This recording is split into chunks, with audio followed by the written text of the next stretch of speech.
राधे राधे दोस्तों, हमारी आज की कहानी है बेवकूफ़ मेमना। एक बार की बात है, एक हरे भरे मैदान में एक प्यारा सा मेमना रहता था जिसका नाम था चंपू। चंपू बहुत ही चंचल और मासूम था, लेकिन वह अपनी मासूमियत के कारण अक्सर मुसीबत में पड़ जाता था। उसकी एक बहन भी थी जिसका नाम था गिन्नी। गिन्नी चंपू से बड़ी थी और समझदार थी। वह हमेशा अपने छोटे भाई को समझाती थी, लेकिन चंपू अपनी बेवकूफ़ी से कभी नहीं सीखता था। एक दिन मैदान में एक खूबसूरत धूप खिली हुई थी। चंपू और गिन्नी खेल रहे थे। खेलते खेलते चंपू ने आसपास देखा और कहा, गिन्नी देखो कितनी सुंदर तितलियां उड़ रही हैं, मैं उन्हें पकड़ने जा रहा हूँ।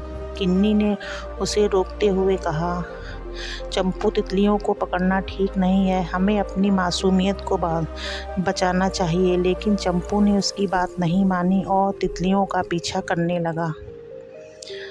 चंपू ने तितलियों का पीछा करते करते एक घने जंगल में कदम रखा।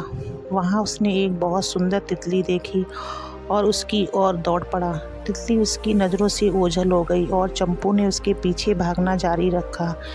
थोड़ी देर बाद चंपू एक बड़े और ख़तरनाक भालू के सामने पहुंच गया। भालू ने चंपू को देखकर कहा, तुम यहाँ अकेले क्या कर रहे हो छोटे मेमने? चंपू डर गया और बोला, मैं सिर्फ तितली का पीछा कर रहा था। भालू ने मुस्कुराते हुए कहा, तितलियाँ तुम्हारे लिए नहीं बल्कि मेरे लिए भोजन है। चंपू की समझ में आ गया कि वह मुसीबत में है, लेकिन उसने हिम्मत नहीं हारी और झूठ बोलते हुए कहा, भालू भैया, अगर आप मुझे छोड़ देंगे तो मैं आपको एक बड़ा खजाना दिखा सकता हूँ। भालू ने जिज्ञासा से पूछा, खजाना कहाँ है? चंपू ने कहा, यह जंगल की दूसरी ओर है, लेकिन आपको वहां पहुंचने के लिए मुझ पर भरोसा करना होगा। भालू ने सोचा, अगर यह सच है तो मैं क्यों नहीं, और उसने चंपू को छोड़ने का फैसला किया। चंपू ने भालू को अपने साथ चलने के लिए कहा। वह भालू को जंगल में एक सुरक्षित हिस्से में ले गया। वहाँ उसने कहा, यहाँ से आगे का रास्ता बहुत खतरनाक है, आपको यहाँ रुकना होगा। भालू को चंपू की बात पर भरोसा हो गया और वहाँ रुक गया। चंपू ने सोचा, अब मैं भाग सकता हूँ। उसने तुरंत वहाँ से दौड़ लगाई और अपने दोस्तों के पास पहुँच गया। चंपू ने जंगल के बाकी जानवरों को बताया कि वह भालू से कैसे बचा।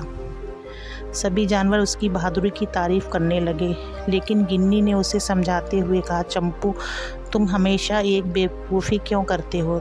तुम्हें हमेशा सोच समझकर कदम उठाना चाहिए। चंपू ने कहा, मैं जानता हूँ, लेकिन मुझे लगता है कि मैं भालू से बच गया और यह काफ़ी है। लेकिन गिन्नी ने कहा, बचने का यह तरीका सही नहीं है, तुम हमेशा मुसीबत में पड़े हो।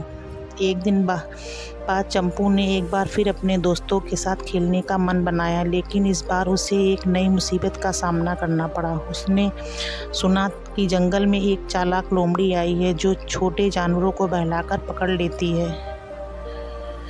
चंपू ने अपने दोस्तों से कहा, चलो हम इस लोमड़ी का सामना करेंगे, लेकिन गिन्नी ने फिर से उसे रोका और कहा, चंपू, हमें सावधान रहना चाहिए, हमें इस लोमड़ी के बारे में और जानकारी प्राप्त करनी चाहिए। लेकिन चंपू अपनी बात पर अड़ा रहा। वह अपनी मासूमियत से नहीं सीखता था। वह अपने दोस्तों के साथ जंगल में लोमड़ी की तलाश करने निकल पड़ा। कुछ समय बाद चंपू और उसके दोस्त लोमड़ी के पास पहुंच गए।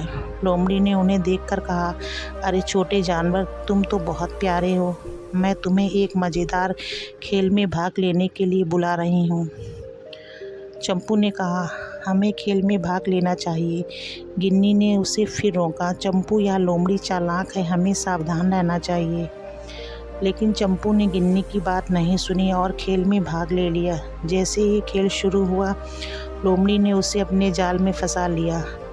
चंपू चिल्लाने लगा, मुझे बचाओ, मुझे बचाओ।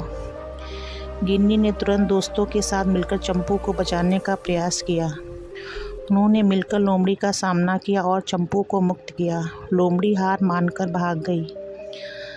चंपू ने गिन्नी से कहा, मुझे खेद है, मैं हमेशा बेवकूफ़ी करता हूँ। गिन्नी ने मुस्कुराते हुए कहा, कोई बात नहीं भाई, हम सब गलतियाँ करते हैं, लेकिन हमें उनसे सीखना चाहिए। चंपू ने समझ लिया कि उसकी बेवकूफ़ी कभी कभी उसे खतरे में डाल सकती है। उसने तय किया कि वह आगे से गिन्नी की बात सुनेगा और समझदारी से फैसला करेगा। इस घटना के बाद चंपू ने अपनी मासूमियत को संभालते हुए थोड़ा समझदारी से जीने का प्रयास किया। वह हमेशा अपने दोस्तों और बहन की सलाह मानने लगा और इस तरह चंपू ने सीखा कि जीवन में बुद्धिमानी और समझदारी बहुत महत्वपूर्ण होती है और कभी कभी बेवकूफ़ी से भरी हरकतें भी भारी पड़ सकती हैं।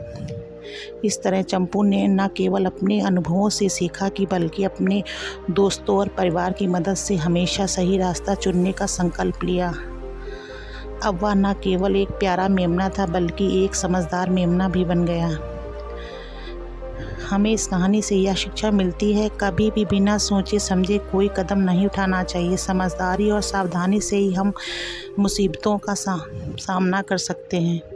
अगर आपको हमारी वीडियो अच्छी लगी तो वीडियो को लाइक करें, शेयर करें। चैनल पे नए हो तो प्लीज़ चैनल को सब्सक्राइब करें।